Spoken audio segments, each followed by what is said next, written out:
뭘 볼 거냐면요. 등기필증이라는 거 보셨습니까? 들어보신 적 있습니까? 등기필증. 요걸 좀 볼 겁니다. 이게 책의 목차가 제가 알고 있는 목차랑 좀 달라서 그런데요. 이제 등기필증이라는 걸 좀 보실 거예요. 등기필증. 네.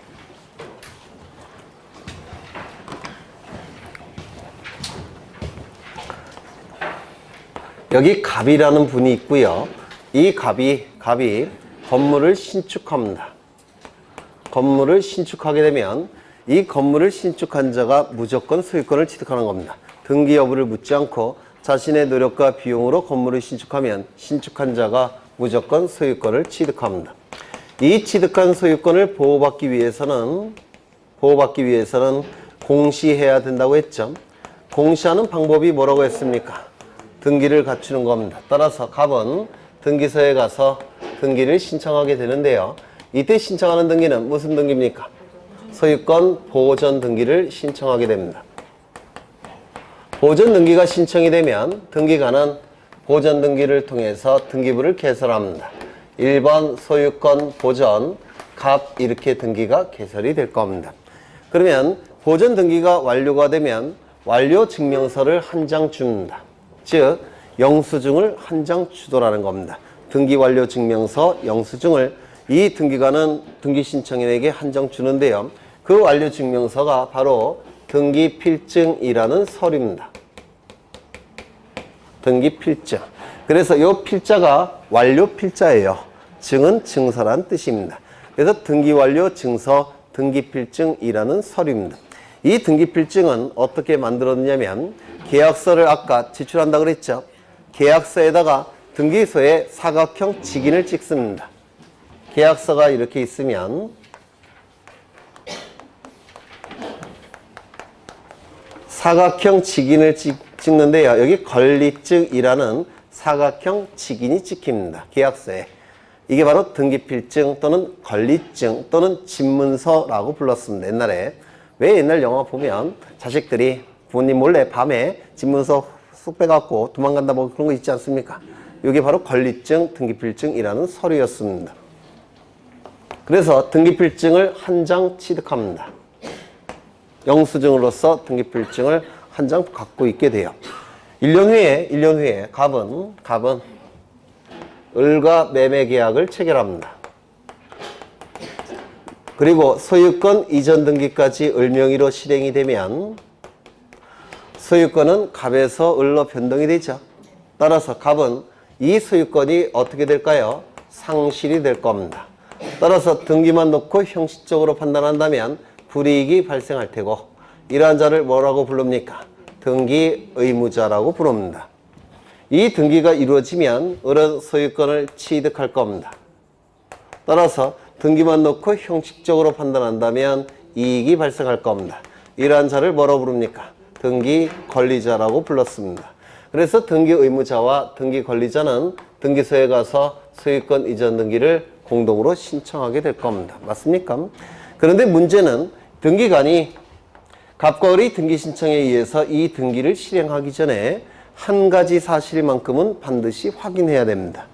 뭘 확인해야 될까요? 이 등기를 통해서 소유권을 상실하는, 즉 불이익이 발생하는 등기 의무자가 이러한 소유권이 진짜 있는지 여부를 등기관이 확인을 해야 됩니다. 이 사실을 확인하지 않고 이 등기를 해버리면 갑이 소유권이 없는 상태일 때 을 명의로 등기가 이루어지게 되면 민법상 뭐가 돼버립니까? 무권리자의 처분행위. 들어보셨습니까? 무권리자의 처분행위가 되는 것이고 형사법상 또 뭐가 됩니까? 부동산 사기가 나타나는 겁니다. 따라서 이 등기를 하기 전에 등기관은 반드시 이 등기 의무자에게 이 상실되는 권리가 있는지 여부를 등기관이 확인을 먼저 해야 됩니다. 이거 이해가 되십니까? 확인을 한 다음에 이 등기를 실행해야 됩니다. 그러면 그 확인은 등기관에게 소유권이 있다는 사실을 확인시킬 수 있는 자료를 제출해야 되는데 그 자료가 되는 것이 바로 요겁니다. 등기필증. 왜 등기필증이 그것을 증명할 수 있는 자료가 될 수 있냐면 이 등기필증은 딱 한 번만 만들어집니다. 두 번 만들어지는 경우가 없습니다. 딱 한 번만 만들어지니까 우리 대법원에서는 등기필증을 소지하고 있는 자는 권리자로 추정을 해줍니다. 권리자로 추정이 되니까 만약에 2장, 3장의 등기필증이 만들어진다면 등기필증을 소지하고 있다고 해서 권리자로 추정할 수 있습니까? 없겠죠. 그런데 한 번만 만들어지기 때문에 등기필증을 소지하고 있는 자는 권리자로 추정을 해줍니다. 따라서 이 등기의무자는 이 등기필증을 제출합니다. 그러면 등기관은 등기의무자에게 권리가 있다는 사실을 확인했고 확인한 다음에 이 등기를 실행해 줍니다. 즉 2번 소유권 이전을 이렇게 등기가 실행이 됩니다. 실행을 한 다음에 새로운 영수증을 한 장 만듭니다. 즉 등기필증을 새롭게 한 장 만들어요. 즉 요 매매계약서에다가 사각형 직인을 다시 찍습니다. 이 등기필증, 새로 만들어진 등기필증은 등기 권리자에게 영수증으로 교부가 됩니다. 그리고 기존의 이 등기필증 있죠? 이 계약서는, 기존의 이 등기필증은 체크를 한 다음에 돌려줍니다. 영수증으로서. 그러면 기존의 등기필증은 이 등기무자가 다시 가져가는 것이고요. 새로 만들어진 등기필증은 등기 권리자가 취득하게 될 겁니다. 이렇게 취득한 상태예요. 1년 후에 이 을은 또다시 병과 매매 계약을 체결합니다. 소유권 이전 등기까지 이루어지면 병은 소유권을 취득할 겁니다. 이때 등기가 이루어지게 되면 이 을은 소유권 어떻게 됩니까? 상실되겠죠. 따라서 등기만 놓고 볼 때 불이익이 발생할 겁니다. 이자를 등기의무자라고 얘기할 테고 을은 소유권을 취득할 테고 그리고 등기만 놓고 볼 때 이익이 발생할 테고 이러한 자를 등기 권리자라고 부를 겁니다. 그래서 등기 의무자와 등기 권리자는 또 한 번 등기를 신청하게 될 겁니다. 이때 등기관은 이 등기가 이루어짐으로 인해서 상실되는 이 권리가 등기 의무자 을에게 있는지 여부를 확인해야 되겠죠. 즉 무권리자의 처분행위 또는 부동산 사기가 나타나는 것을 방지하기 위해서 등기관은 이 을에게 권리가 있다는 사실을 확인해야 됩니다. 그 확인할 수 있는 자료가 뭐라고요? 요 등기필증이라는 겁니다. 그래서 제출합니다. 제출되면 확인이 됐을 테고 등기가 실행이 될 겁니다. 그리고 새로운 등기필증을 만들어서 이거는 영수증으로 교부가 되고 여기는 체크를 한 다음에 돌려줍니다. 물론 실무에서는 둘 다 을에게 병에게 줬습니다. 실무에서는. 하지만 등기법에서는 돌려주라고 규정되어 있었습니다. 옛날에. 네. 그러면 새로운 등기필증은 병이 갖게 될 겁니다. 그럼 여기서 아신 바대로 등기 권리자로서 받은 등기필증이 나중에 등기 의무자로 전환이 됐을 때 등기 의무자가 등기소에 제공하는 것이 뭡니까? 등기필증이라는 겁니다. 그래서 이 등기필증은 두 가지 기능을 수행했습니다. 첫 번째, 등기 완료 증서로서 영수증으로의 기능을 수행했습니다. 맞습니까? 영수증. 이 영수증으로서 발급된 등기필증은 누구에게 교부가 됐습니까? 등기 권리자에게. 맞습니까? 영수증으로서의 등기필증은 등기 권리자에게 교부가 된 겁니다. 그 다음에 두 번째, 등기 의무자가 권리가 있다는 사실을 등기관에게 확인시키는 기능으로서 등기필증이 그 기능을 수행한 겁니다. 쉽게 얘기해서 등기의 진정성을 확보하기 위해서 이 등기필증이 그 기능을 수행한 겁니다. 이거 이해가 되십니까? 이 등기필증, 등기 의무자에게 권리가 있다는 사실을 등기관에게 확인시키는 용도니까 이 등기필증은 누가 등기소에 제공하는 겁니까? 등기 의무자가 제공하는 겁니다. 맞습니까? 등기 의무자가 제공하는 거니까 등기 의무자가 있다는 사실은 공동신청이란 뜻입니까? 단독신청이란 뜻입니까? 공동신청. 즉 공동신청의 경우 등기 의무자도 있고 등기 권리자도 있을 때 이때 누가 등기소에 제공하는 겁니까? 등기 의무자가 등기소에 제공하는 것이 바로 등기필증이었습니다. 맞습니까? 그렇다면 단독 신청이라고 한다면 원칙이 등기 의무자가 존재합니까? 존재하지 않습니까? 네? 존재하지 않죠. 따라서 단독 신청의 경우에는 등기필증을 등기소에 제출할 필요가 있습니까? 없습니까? 없을 겁니다. 그런데 예외가 있습니다. 예외가.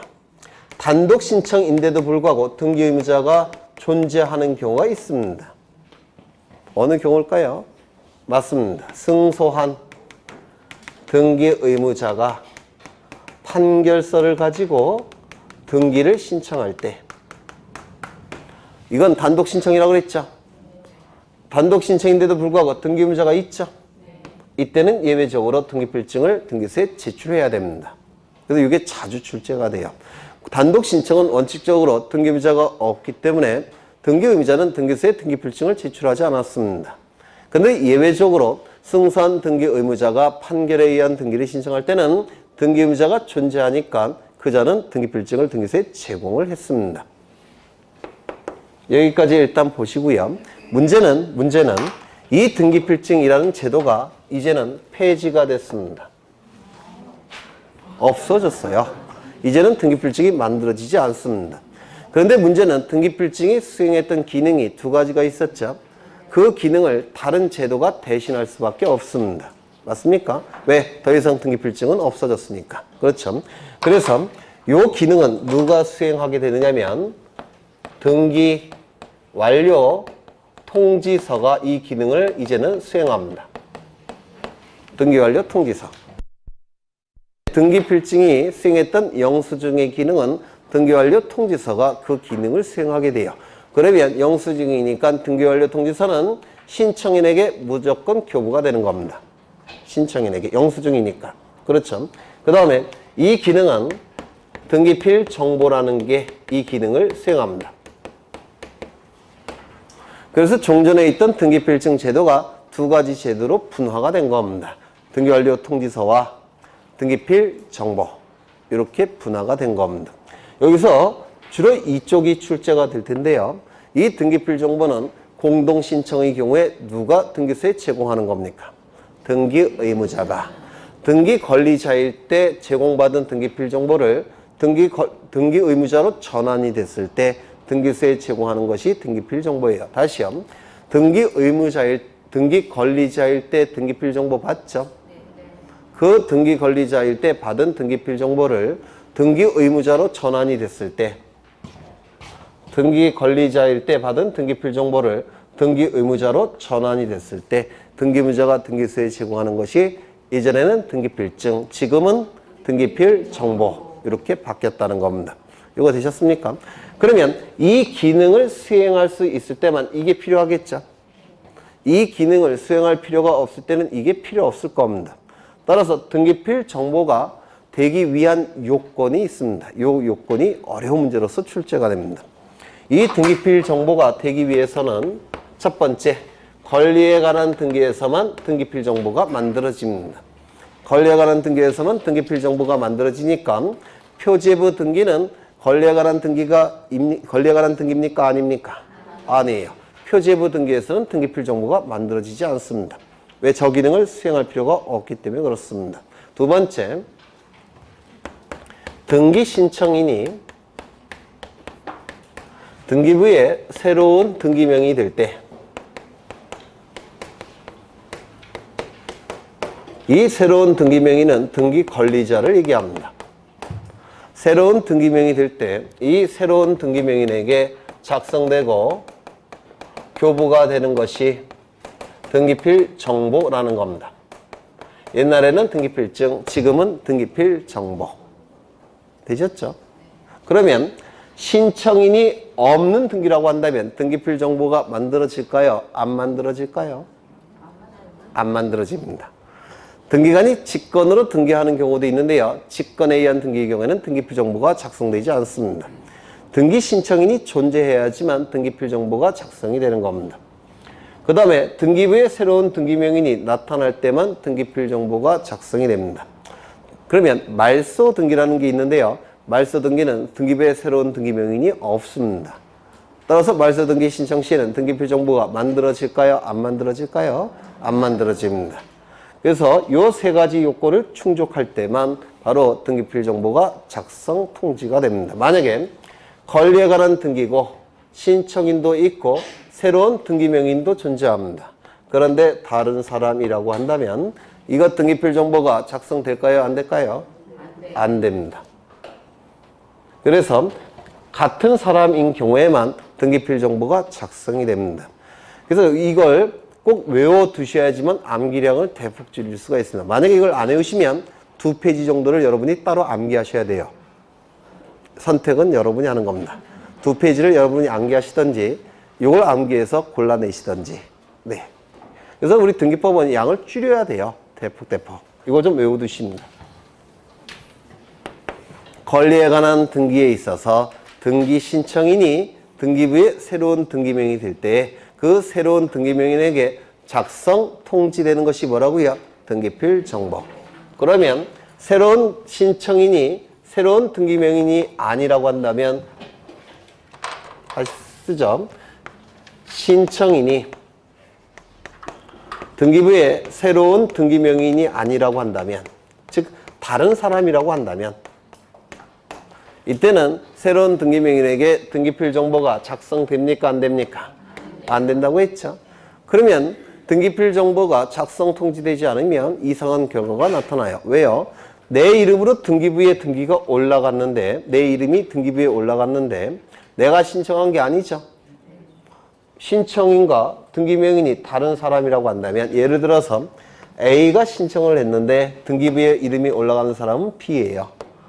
그러면 이 B에게 등기필 정보가 작성돼서 통지됩니까? 안 됩니까?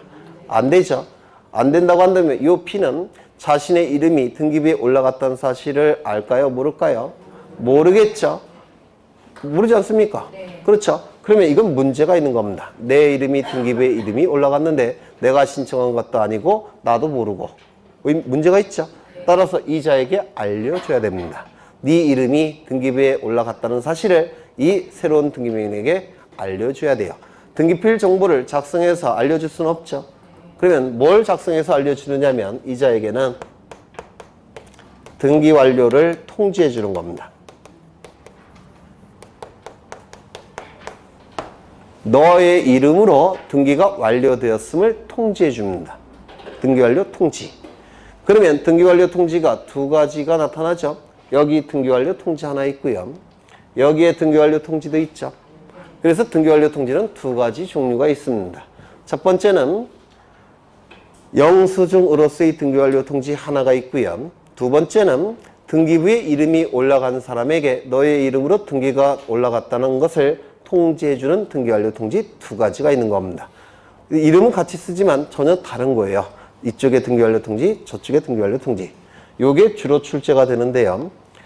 신청인과 새로운 등기명인이 다른 경우, 어느 경우가 있냐면 나중에 다시 하실 겁니다. 채권자 대위 신청. 그때는 신청인은 채권자고 등기부에 이름이 올라가는 자는 채무자입니다. 두 번째, 승소한 등기의무자가 판결에 의한 등기 신청할 때 이때도 신청인은 등기의무자인데 이름이 올라가는 자는 등기권리자예요. 세 번째, 직권보존 등기. 이때도 다른 사람입니다. 나중에 다시 할 거예요. 그때는 등기필 정보는 작성이 안 되고 뭐만 통지해 준다고요? 등기완료 통지를 해주는 겁니다. 일단은 요거만큼은 오늘 한 거 중에서 제일 중요합니다. 꼭 외워두셔야 돼요. 요게 안 되시면 네, 2페이지를 외우셔야 돼요. 2페이지. 네. 그래서 등기완료 통지는 요 정도 보실 거고요. 책이 어디 있는지 전 잘 모르겠어요. 네. 또 보실 게 있습니다. 뭘 보셔야 되느냐면 인감증명이라는 거 들어보신 적 있습니까? 인감증명을 지금부터 볼 겁니다. 인감증명이 뭔지 들어보신 적은 있죠? 네. 여기에 이러한 부동산이 있고 소유자가 갑입니다. 갑이 을과 매매계약을 체결합니다. 소유권 이전 등기까지 이루어지면 갑이 가진 소유권은 을의 소유권으로 바뀔 겁니다. 186조. 그래서 저는 등기법은 이 그림부터 시작을 합니다. 이게 기본 틀이에요. 그러면 갑은 이 등기가 실행이 되면 소유권을 상실할 겁니다. 따라서 등기만 놓고 볼 때 불이익이 발생하겠죠. 이 자를 뭐라고 부릅니까? 등기의무자. 못 외울 수가 있겠습니까? 하루에도 몇십 번 하는데. 그렇죠? 네. 을은요, 소유권을 취득할 겁니다. 따라서 등기만 놓고 볼 때 이익이 발생합니다. 이 자를 등기권리자라고 부를 겁니다.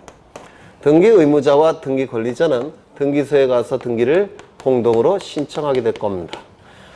등기를 신청할 때는 갑과 을은 등기 신청 정보를 등기소에 제공한다 그랬죠. 등기 신청 정보를 등기소에 제공합니다. 그러면 이 신청 정보의 내용을 보고서 등기부에 옮겨 적습니다. 등기부에 옮겨 적게 돼요. 이를 등기를 실행한다라고 얘기를 합니다. 이때의 신청 정보에는 어떤 내용도 기록되어 있냐면 등기 권리자를 쓰는 칸이 있습니다. 등기 의무자도 쓰는 칸이 있어요. 등기 권리자 누굽니까? 을. 등기 의무자는요? 갑. 그리고 도장이 찍혀 있습니다. 찍혀 있겠죠? 등기 신청 정보에는 등기 의무자를 쓰는 칸도 있고 등기 권리자를 쓰는 칸도 있습니다. 그리고 도장도 찍혀 있습니다. 이때 이 등기가 실행이 되면 소유권을 상실하는 자는 갑이죠. 갑이죠. 따라서 이 등기 의무자 갑이 찍은 요 도장이 진짜 갑의 도장인지를 확인을 해야 됩니다. 그래야지만 아까처럼 등기필증처럼 무권리자의 처분행위 또는 부동산 사기가 나타나는 것을 방지할 수가 있습니다. 이 도장이 진짜 갑의 도장인지를 확인해야 된다는 겁니다. 여기 있는 도장이 진짜 등기의무자 갑의 도장인지를 확인할 수 있는 증명서류. 이게 인감증명인데요. 이 감자는 이거 외우느라고 힘들었습니다. 전체를 해서 이것만 외웠어요. 살필 감자입니다. 감시한다, 감사한다, 살핀다, 조사한다, 감사원 할 때 그 감자예요.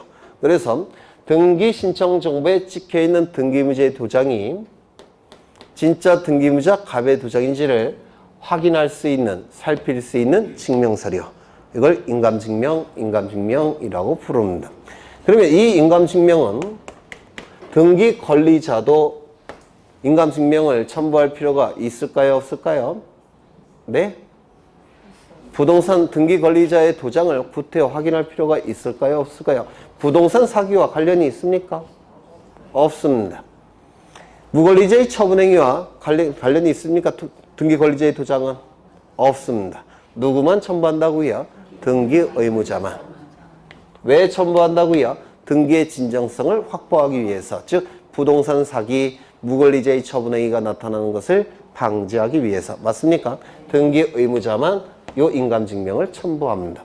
그러면 등기 의무자가 첨부하는 거니까 등기 의무자가 있다는 얘기는 단독 신청입니까? 공동 신청입니까? 공동 신청. 공동 신청의 경우 등기 의무자가 인감증명을 첨부하는 겁니다. 그렇다면 단독 신청이라고 한다면 등기 의무자가 있습니까? 없습니까? 없습니다. 따라서 인감증명 첨부하지 않습니다. 그러면 관공서가 등기를 촉탁할 때는 등기의 진정성이 확보됐다고 평가했죠. 관공서가 거짓으로 등기 신청하는 경우는 없습니다. 등기의 진정성이 확보가 됐으니까 관공서 등기 촉탁은 단독 촉탁이 원칙입니다. 그렇다면 관공서는 인감증명 첨부할까요? 안 할까요? 안 합니다. 단독이니까. 등기를 신청하는 방법은 두 가지가 있는데요. 등기소에 방문해서 등기를 신청하는 경우도 있고 인터넷을 통해서 등기를 신청하는 경우도 있습니다. 지난 시간에 했죠. 방문 신청. 뭡니까? 모니터에 신청 정보를 띄운 다음에 키보드를 입력해서 어떻게 합니까? 엔터키 딱 쳐서 인터넷 등기소에 보낸다면 이거는 뭡니까? 전자신청. 모니터에 띄운 다음에 키보드를 통해서 입력하고 프린트 킨다고 그랬죠? 프린트 켜서 종이로 출력해서 출력된 신청 정보를 가지고 등기소에 방문해서 신청하는 것이 방문 신청. 그러면 이 전자신청의 경우에는 종이로 된 등기 신청 정보가 있습니까? 없습니까? 없어요. 그렇죠? 그럼 모니터에 화면이 띄워져 있을 텐데요. 이 모니터에 도장 찍을 필요가 있습니까? 없죠. 모니터에 도장 찍으면 물론 이렇게 하면 지워져요. 그래서 인감증명은 방문 신청의 경우만 인감증명을 첨부합니다. 전자신청의 경우에는 인감증명 첨부하지 않습니다. 이 전자신청의 경우에는 인감증명 역할하는 별도의 정보가 있습니다. 뭘까요? 공인인증서 정보. 그래서 방문신청은 인감증명, 전자신청은 공인인증서 정보로 대체를 하게 됩니다. 이거 되셨죠? 다 출제가 되는 겁니다. 그러면 이 인감증명은 모든 등기를 신청할 때마다 공동신청의 경우 등기부자는 무조건 첨부하는 거냐? 그건 아닙니다. 굉장히 중요한 등기만 인감증명을 첨부합니다. 중요한 등기. 그러면 이 중요한 등기가 이제 출제가 되는데요. 이 중요한 등기 굉장히 많이 있는데요. 그 중에서 오늘은 하나만 볼 겁니다. 뭐가 있냐면 소유권의 등기 명의인이 등기 의무자일 때, 즉 같은 사람일 때 등기 의무자가 첨부하는 게 인감증명입니다. 이게 제일 중요해요. 꼭 외우셔야 됩니다. 이건 사례형으로 출제가 될 겁니다. 소유권의 등기 명의인이 등기 의무자일 때 그 등기 의무자는 인감증명을 첨부하는 겁니다. 꼭 외우셔야 돼요. 소유권의 등기 명의인이 등기 의무자일 때 등기 의무자는 인감증명을 첨부합니다. 그러면 예를 몇 가지 들겠습니다. 이것도 외우셔야 돼요. 뭐라고요? 나중에 또 쓸 거예요. 네. 한 10번 이상 쓸 겁니다. 아니, 집에 가서 보시지도 않잖아요. 갑이율과 매매 계약을 체결합니다. 이 안에 뭐가 있다고요? 물권 행위. 등기까지 이루어지면 을은 소유권을 취득하게 될 겁니다. 갑을 뭐라고 부릅니까? 등기 의무자. 을은요, 등기 권리자. 그래서 갑과 을은 등기소에 가서 등기 신청하겠죠. 이때 이 등기 신청을 통해서 을명의 등기가 실행이 되죠. 그러면 등기를 신청할 때 소유권의 등기 명의인은 누굽니까? 네? 을 명의의 등기를 신청할 당시에 소유권의 등기 명의는 누굽니까? 갑이죠. 소유권의 등기 명의.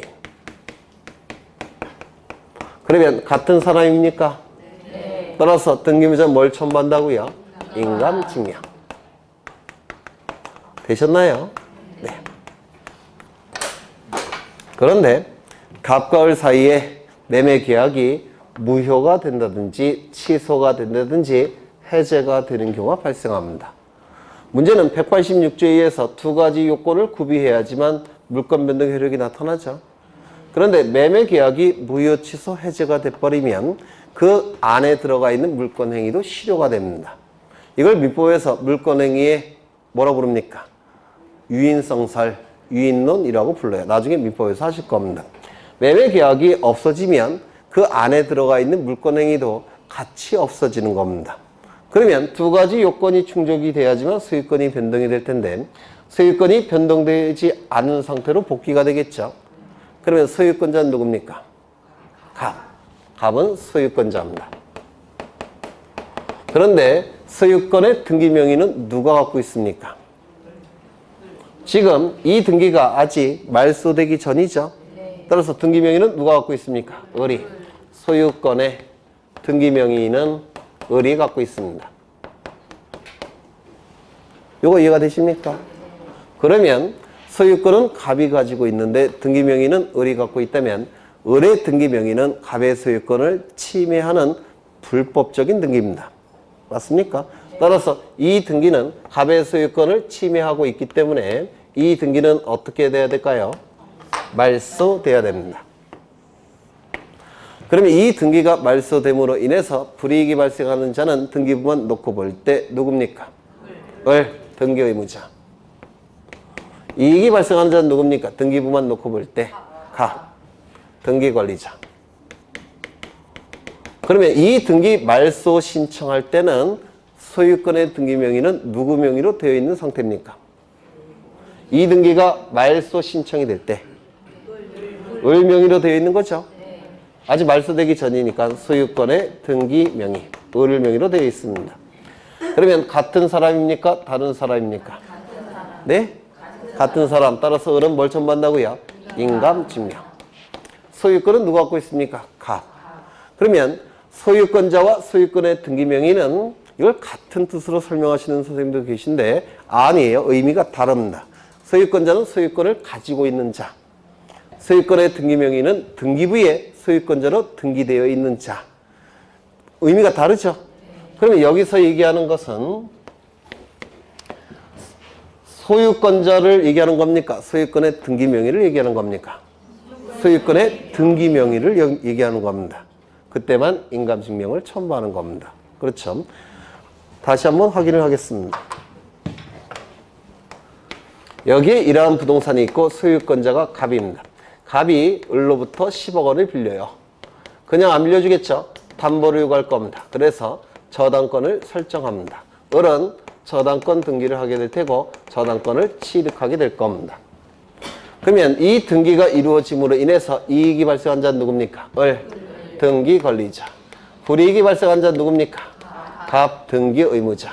소유권의 등기 명의는 누가 갖고 있습니까? 갑, 소유권의 등기 명의. 같은 사람입니까? 따라서 뭘 첨부합니까? 인감증명을 첨부하는 겁니다. 되셨습니까? 그러면 이것이 변제가 이루어집니다. 변제가 이루어지면 이 등기는 어떻게 돼야 될까요? 말소돼야 되겠죠. 그러면 이 등기가 말소됨으로 인해서 불이익이 발생한 자는 누굽니까? 을, 등기 의무자. 이익이 발생한 자는 누굽니까? 갑, 등기 권리자. 소유권의 등기 명의는 누가 갖고 있습니까?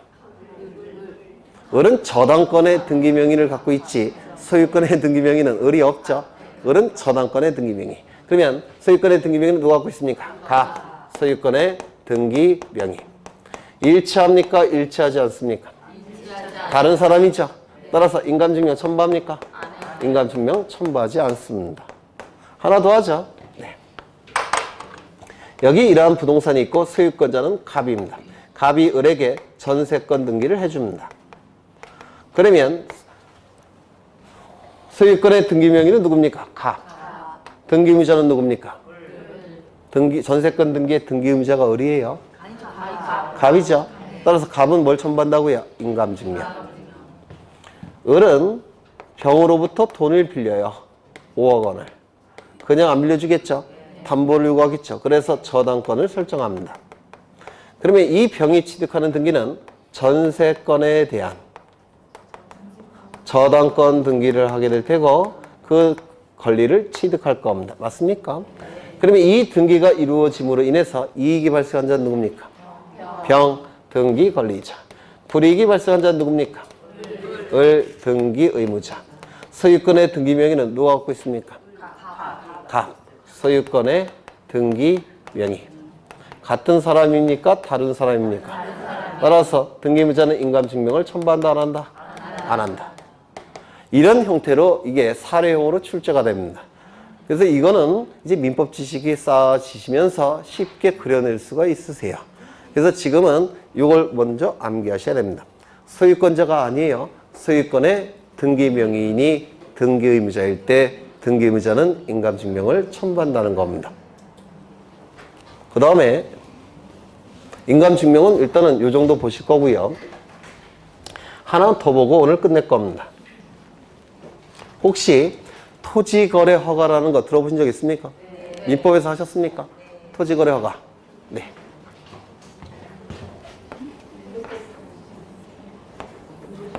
이 지역은 토지에 대해서 거래를 할 때 허가를 받아야 되는 지역의 토지입니다. 토지거래 허가 구역이에요.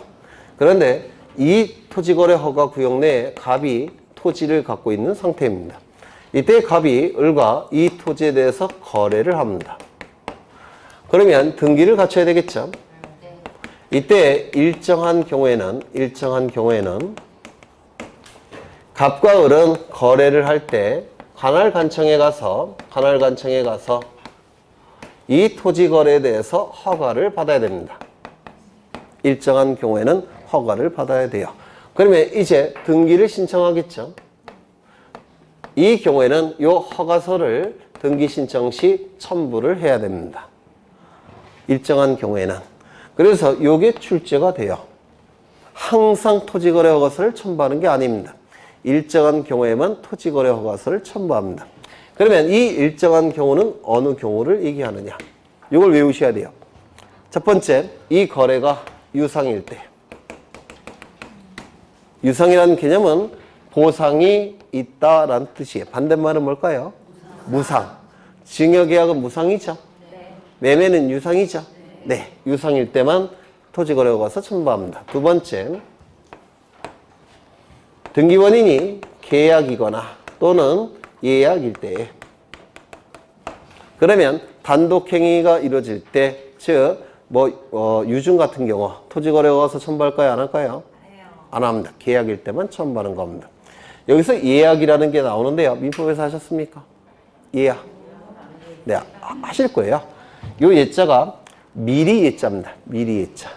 그 다음에 요 약은 약속, 즉 계약이라는 뜻이에요. 그러면 예약은 미리 체결한 계약을 예약이라고 부릅니다. 미리 체결한 계약.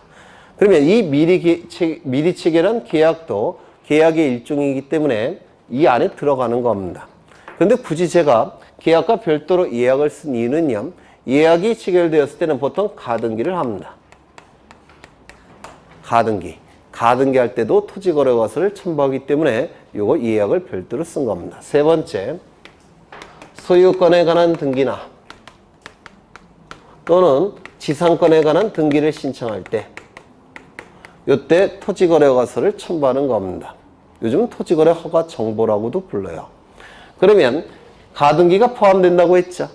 따라서 소유권에 관한 가등기 신청 시, 지상권에 대한 가등기 신청 시에도 토지거래과서 첨부합니다. 그래서 요걸 외우시든지 아니면 책에 있는 20가지 정도를 외우시든지 이것도 여러분이 선택합니다. 우리가 20개 이상을 외울 수는 없잖아요.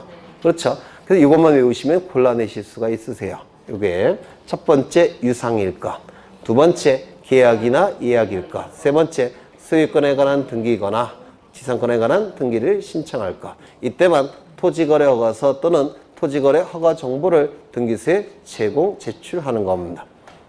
외우시는 게 여러분 신상이 좋을 겁니다. 암기량을 대폭 줄일 수가 있습니다. 한 10분의 1로. 그래서 외우셔야 돼요. 외울 거 많네요, 오늘. 근데 저절로 외워요. 왜냐면 이거 앞으로 10번 이상 할 겁니다. 외울 때까지. 네. 그래서 따로 막 특별히 이렇게 외우시지 않으셔도 했던 거 또 하고 또 하고 하니까 학원만 안 빠지시면 자동적으로 암기가 될 거예요. 그 다음에 하나 더. 농지 취득, 자격, 증명원 이런 거 들어보신 적 있습니까? 농취증이라고 부르는데 공법 시간에 아마 하실 겁니다. 아, 중개사 시간에도 해요? 그러면 여쭤보죠. 어느 경우에 첨부합니까? 어제 한 거니까. 농취증을 첨부해야 되는 경우가 있어요. 농취증을 등기 신청 시 농취증을 첨부해야 되는 경우도 있는데요. 제가 지금 몇 가지를 쓸 건데요. 이걸 외우시든지 한 20개를 나중에 따로 외우시든지. 네, 등기법은 암기량을 줄여야 돼요. 이해를 하셔야 된다는 겁니다. 첫 번째, 농취증이니까 농지이어야 되겠죠. 농지가 아니라면 구태여 농취증 첨부할 필요가 없을 겁니다. 농지이어야 돼요. 그러면 농지라는 것은 그 농사를 경영하는 사람을 보호하기 위한 거죠. 도시 지역에 있는 농지는 농지일까요? 아닐까요? 아닙니다. 나중에 또 보실 거예요. 두 번째, 자신의 의사로. 자신의 의사로. 세 번째, 새로이. 네 번째, 취득할 때. 취득은 소유권 이전 등기 형식으로 취득하는 걸 얘기합니다. 이때만 농취증을 첨부합니다.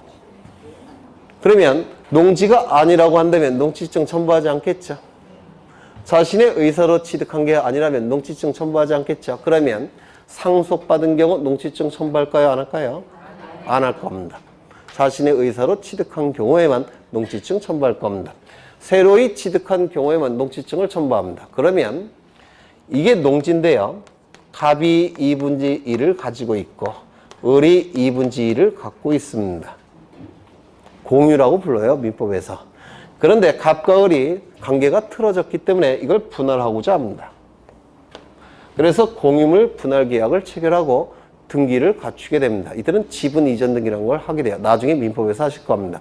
그러면 이때 이렇게 분할을 할 때 이 갑은 이 토지를 새롭게 취득한 겁니까? 아니면 지분으로 가지고 있던 것을 현물로 전환시킨 겁니까? 지분으로 가지고 있던 것을 현물로 전환시킨 거죠. 그렇다면 새롭게 취득한 겁니까? 아닙니까? 아니에요. 공유물 분할은 농취증 첨부하지 않습니다. 왜? 새롭게 취득한 게 아니니까. 그렇죠. 그 다음에 소유권 이전 등기 형식으로 취득할 때만 농지증을 첨부합니다. 가등기 형식, 지상권 등기 형식, 이러한 형식으로 취득할 때는 농지증을 첨부하지 않습니다. 그래서 요 네 가지 요건을 충족할 때만 농지증을 등기소에 제공하는 겁니다. 이걸 외우시든지 아니면 한 20개를 외우시든지. 네. 이것도 외우실 거예요. 이것도 10번 이상 할 거니까 농지에 대해서 자신의 의사로 새롭게 취득할 때 이때만 농지증을 첨부합니다. 그래서 이런 것들이 이제 우리 교재에 있는데요. 우리 교재는 이게 따로따로 이렇게 규정이 돼 있어요. 그래서 이렇게 좀 그런데 네, 나중에 다시 또 볼 겁니다.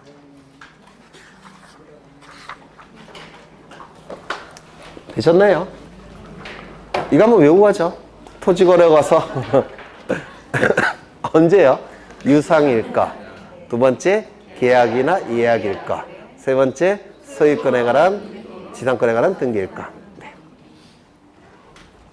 하나만 더 보고 시간이 남았으니까 하나만 더 보고 오늘 끝내겠습니다. 사실은 지금 볼 것도 민법에서 하실 거예요. 민법에서 하시는 건데 그냥 한번 보겠습니다. 여기에 이런 부동산이 있고 소유자는 갑입니다. 갑이 을에게 유언을 통해서 증여하는 경우가 있습니다. 유증이라고 불러요. 이 유증이라는 법률행위는 두 개의 법률행위가 합쳐진 합성행위입니다. 혹시 합성행위 민법에서 하셨습니까? 네. 유언과 증여가 합쳐진 거예요. 이를 유증이라고 부릅니다. 유언을 통한 증여. 요 유언은 단독행위에 해당이 되고요. 증여는 계약에 해당이 됩니다. 단독행위, 계약. 그런데 이 유증은 두 가지가 합쳤는데 여기에 포인트가 있다면 이거는 단독행위로 봐야 됩니다. 여기에 포인트가 있다면 계약으로 봐야 돼요. 문제는 우리 판례는 어디에 포인트를 두느냐면 여기에 포인트를 둡니다. 따라서 유증은 단독행위다라고 불러요. 이때 갑을 유언을 통해서 증여를 하는 자, 유증자라고 부르고요. 을은 유증을 통해서 권리를 취득하는 자, 수증자라고 부릅니다. 유증을 받는 자, 수증자. 이거는 대법원에서 쓰는 용어고요. 학자들은 이 용어보다는 이 용어를 더 많이 씁니다. 수유자, 유증을 받는 자. 그러니까 여기에 포인트를 두면 수유자, 여기에 포인트를 두면 수증자 이렇게 되는 겁니다. 네. 학자들은 수유자라는 용어를 더 많이 쓰고요. 대법원은 수증자라는 용어를 더 많이 씁니다. 그런데 이 유증은 두 가지 종류가 있는데 첫 번째 갑이 가진 재산을 포괄해서 유언을 통해서 증여하는 경우가 있습니다. 이걸 포괄유증이라고 불러요. 포괄유증. 그 다음에 갑이 가진 재산 중에서 하나를 딱 특정해서 유언을 통해서 증여하는 경우가 있습니다. 이를 특정유증이라고 부릅니다. 두 가지 종류가 있습니다. 포괄유증, 특정유증이라고 불러요. 그런데 이 포괄유증은 우리 민법 1078조인가 정확하게는 기억이 안 나는데 민법 1078조에서 상속과 동일하다는 규정이 있습니다. 상속과 동일하다는 규정이 있어요. 그러면 상속의 경우에는 피상속인이 사망하게 되면 피상속인이 가지고 있는 권리는 상속인에게 포괄해서 승계가 되죠. 상속인은 등기를 갖출 필요가 있습니까? 없습니까? 없습니다. 취득할 때는 등기를 갖출 필요가 없죠. 다만 취득한 권리를 다른 자에게 처분할 때는 등기를 갖춰야 됩니다. 상속의 경우에. 맞습니까? 187조가 적용이 됩니다.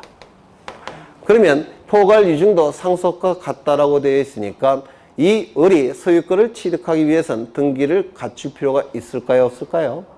없습니다. 어느 시점에 을이 소유권 취득할까요? 갑 사망 시. 왜? 상속과 같다고 되어 있으니까. 이거 이해가 되십니까?